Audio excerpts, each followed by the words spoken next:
Hey guys, Eric the Corsair Man here.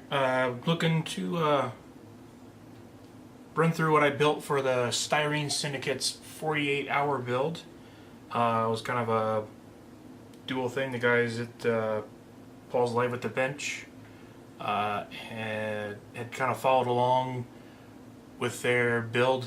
We did a Pacific build. It's for Victory in Japan. I think most everybody over there picked a 0.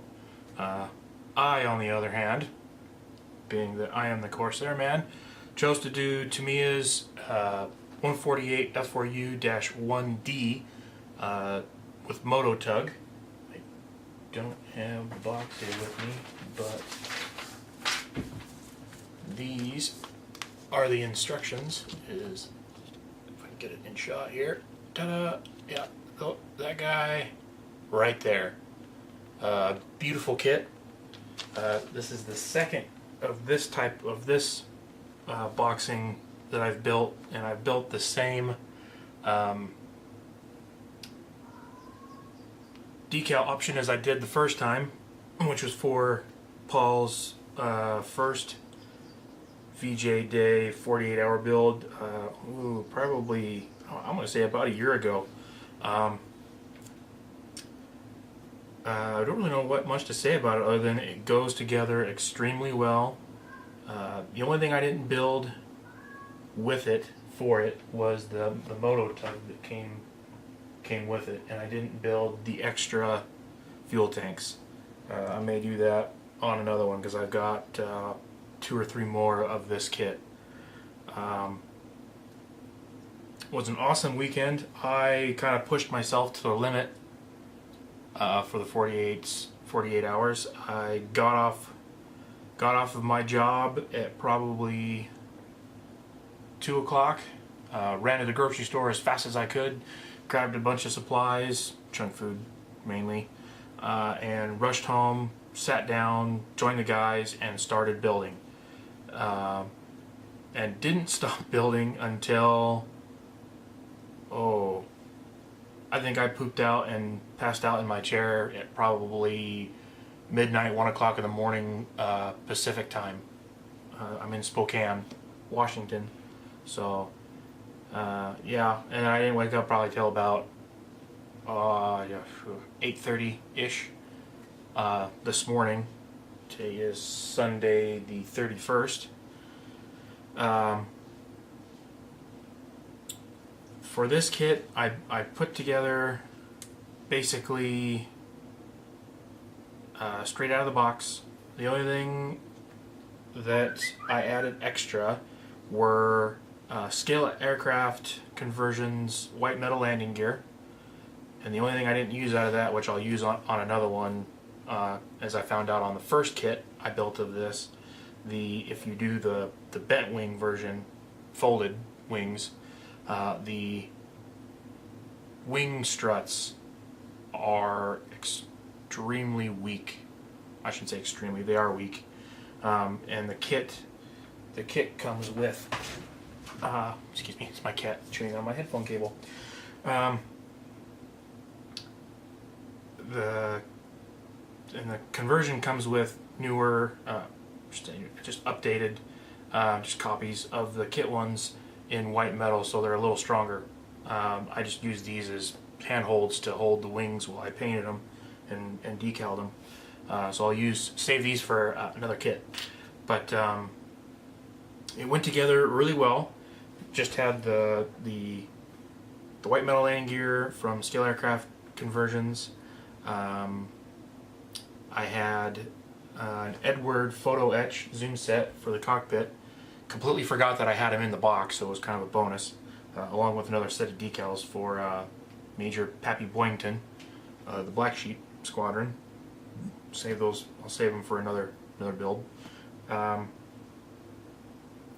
Weathered the engine, wheels, and the entire aircraft with Ultimate Mauling Products' light dirt wash for the aircraft, and dark dirt for the engine and the wheels. I think that's in the cockpit. I did a little bit of weathering in the cockpit and undersurface with the dark dirt. Only thing I'll add after the fact will be the missiles that I didn't get painted or even off of the sprue. I got them together but not even cut off. So that'll probably come next, because I did put the missile pylons on this one, and I will attempt to paint the figure and put him where he goes. He goes just here on the side of the aircraft, standing right there on the side. So without further ado, I will make a little shake, rattle, and roll here and take the camera off the tripod. I'm working on getting a new camera to put up on my light. That will be here Monday, and I will more than likely be starting on my BF109 E3 for Paul's Techniques at the Paul's Techniques Revisited build. So we'll see how a straight face on and down onto the bench will look. I really wish I could use this camera, because my Canon is awesome for videos. I just don't have a way to hook it up as a recording source. Well, maybe I might. I'll have to see. So a little bit of shake, rattle, and roll here. If I can even get my hand around to where it needs to be to get this thing off of here. Okay. All right. So there we go. We'll do a little bit of a little show around here. Get some light on it so you can see her a little better. Alright, there we go. Really the only thing I feel I could have done better on with this is a little better job with the wash. I get, where's something I can play with? I get little spots in here like this that like where water had pooled up and it just instantly dried there with dirt. You can kind of see it here on the inboard flap. This big brown spot there kind of did it, and it's really hard to wipe off, and I didn't want to sit there scrubbing it. You know, I'd probably end up breaking the flap off, and we were live on air, and I really didn't want to blurt out obscenities. So, ha ha, Paul, you can't get me to cuss on air. Other thing is probably spend a little more time trying to get it out of recessed areas such as here under the flap area, but it just shows weathered aircraft.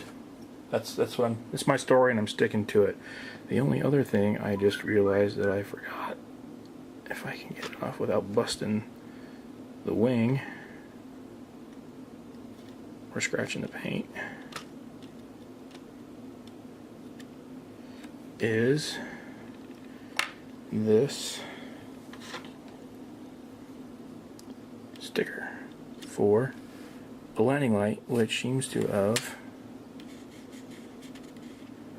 hazed over from the glue that I tried fixing it in there with. So anyway, other than the spots where I didn't wipe it off as good, or it just dried on there and I didn't want to scrub it or deal with it, the wash turned out superb. I can't say enough about it. This is one I really wanted to bring the panel line accent out with, because it has a lot of good panel lines, a lot of good recessed panel lines, and it's just a really, really nice aircraft to show off. If the camera goes a little wonky, A, I'm holding it, and B, I got cats trying to walk into scene, and don't think you want to see that. But anyway, it turned out really nice. I did a little bit of After Effect chipping paint splashing with some Tamiya flat aluminum and a little short stipple brush. Where is the brush that I used? Around here somewhere. Right there. This little guy right here. Just an old brush I had that I cut half of the bristles off of, so that it stays. Actually, you can still see some of the coming off there. Still some dusty wash in there. I use it. I found out it works really good for doing that. Just, you know, dab it in some paint, brush the excess out, and then just dab wherever you want the chips to be, and it works really great for that. I did it around the cowling. If I can get this to focus, it will focus for me. Maybe I'll have to focus it myself then. Shall I attempt? I shall. So, until it goes blurry on me again. There we go. Okay, so you can kind of see it there around the cowling, front leading edge of the wing, there, up along it.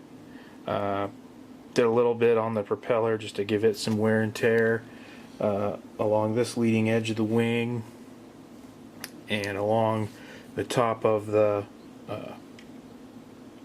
gear door, and then along the bottom of the gear doors. Turn this around here.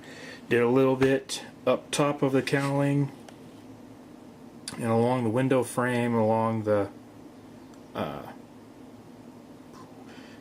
fuel fill area, and then along the let's see, did it along here. Just kind of stippled it along the edge of the walkway surface here, right along there. Did a little bit along the top of the walkway. I've had to repair a few of these decals. You can probably tell on this one there's a big slice right there. Was trying to move it with my thumb and it ripped, so I think I fixed it okay, but not awesome. So we'll just kind of turn it around. Keep going.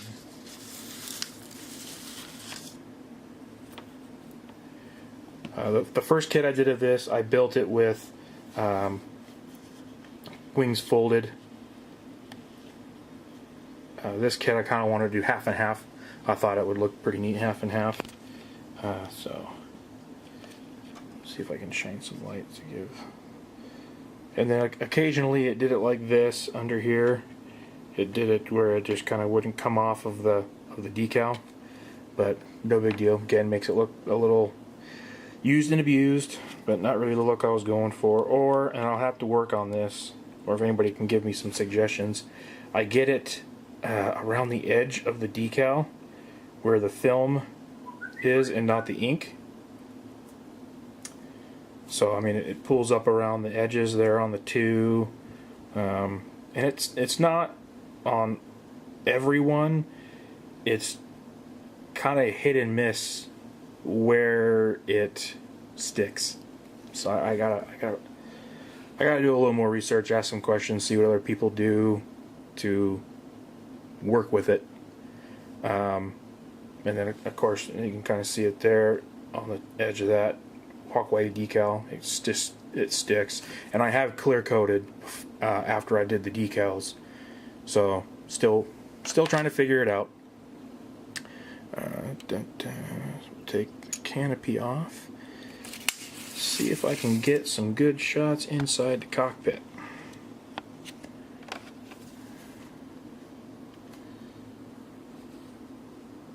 So there we have some of the placards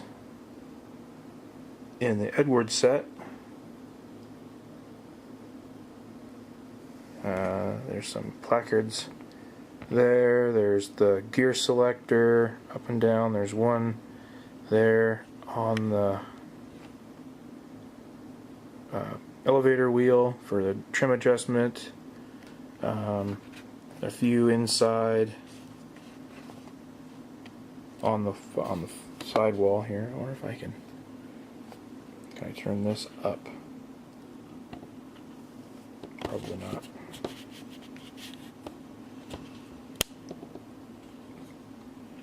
I don't think it's going to bear with me.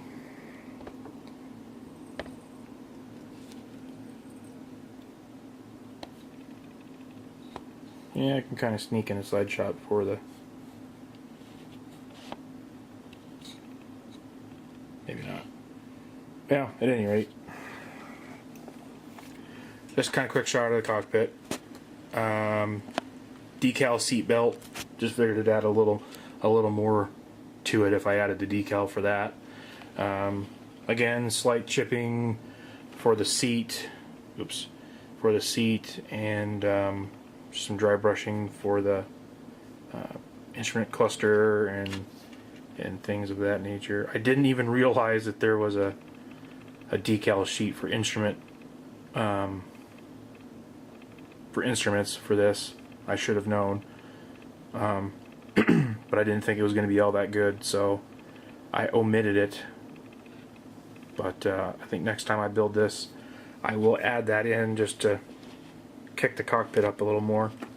Okay. So now we'll turn this over and show you the bottom side. So bottom side, a little dirty.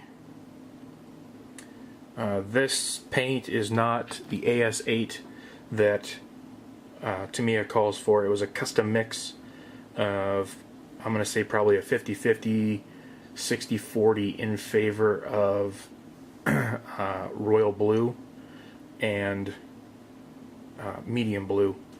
Medium blue just to lighten up the royal blue a little bit.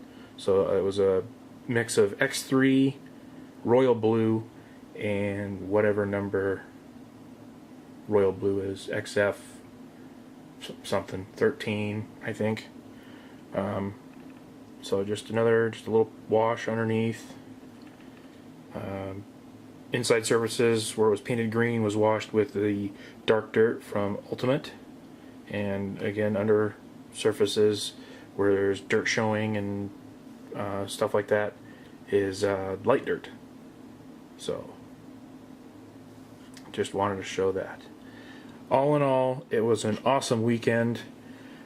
I probably shouldn't have pushed myself as much as I did, but building a 1/48 scale aircraft, I felt it probably would have been better for me just to push through and get as much done as I could before the final minutos, as it were. But I don't know. I may have finished in time, may have not. I think I finished in time. 48 hours to build this in the way it looks. I am more than pleased with it. And to Gil and all the guys at the Syndicate and Red Dragon Model Works, awesome weekend, great prizes. I didn't win any, unfortunately. I really would have, but my number was not picked. But that's okay, because there's always next year. Hopefully there's a next year. And yeah, so, and dun dun dun, this may be the only time you see my face, because I hate my picture being taken and I hate being on camera. So, dun dun dun, I'm on camera. This is weird. But anyway, again, Gil, guys at the Syndicate, great weekend. Thanks for putting everything on. It looked stressful to say the least, and I don't know if I could do what you guys do. But just a great weekend, a lot of laughs. Hope your back is feeling better this week, Gil. I didn't see it happen, but it's never fun falling on your butt. So just have a, well, I'm just rambling on now. So, great rest of the week. Just want to say to the guys out there watching this that I've got a group build starting tomorrow. It is the Eastbound and Down SIG, so anybody that is into big rigs, whether it be custom, heavy haul, whatever, over the road, you can build anything you want, any aftermarket allowed, any size. It just has to be bigger than a pickup. So, you know, like a little Hino box van or military heavy haul, whatever it may be, just bigger than a pickup. Love to have you guys aboard. Come over to the ISM forums and sign up. Starts tomorrow. Hope to see you guys there. Later.